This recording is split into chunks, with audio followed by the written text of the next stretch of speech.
मुसल्लत हुक्मरानों ने मईशत ज़मीन पर और महंगाई आसमान पर पहुंचा दी। हमें नाअहली और महंगाई का ताना देने वालों ने 2 माह में तारीखी महंगाई कर दी। चेयरमैन PTI इमरान खान का कहना है कि मईशत बेहतर हो रही थी।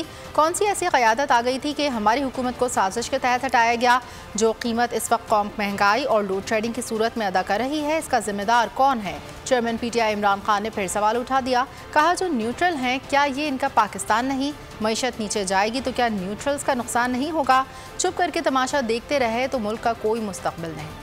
इन चैलेंजेस के बावजूद पाकिस्तान एक सही रास्ते पे जा रहा था। हमें यह कहा गया था कि महंगाई की वजह से जनाब ये हुकूमत बड़ी नाहिल है, और इन्हीं लोगों ने वो महंगाई की है अब ये 2 महीने में, जो शायद पाकिस्तान की तारीख में 2 महीने में इतनी महंगाई नहीं हुई। अब ये कौन जिम्मेदार है इसका कि जिस तरह की कीमत ये कौम अदा कर रही है? जो न्यूट्रल्स है हमारे, क्या ये उनका पाकिस्तान नहीं है? क्या अगर ये माइशत नीचे जाएगी तो क्या उनको नुकसान नहीं होगा? कि जिन लोगों को हमने मुसल्लत किया है, क्या उनका इंटरेस्ट है पाकिस्तान में? हमने चुप करके तमाशा देखना है कि ये चोर वापस जाते हैं, फिर वापस आ जाते हैं NRO लेके, और बाहर से हमें कंट्रोल किया जाता है। इसलिए पाकिस्तान नहीं बना, और अगर यही होगा तो मुझे अफसोस से कहना पड़ता है हमारे मुल्क का कोई मुस्तकबिल नहीं है।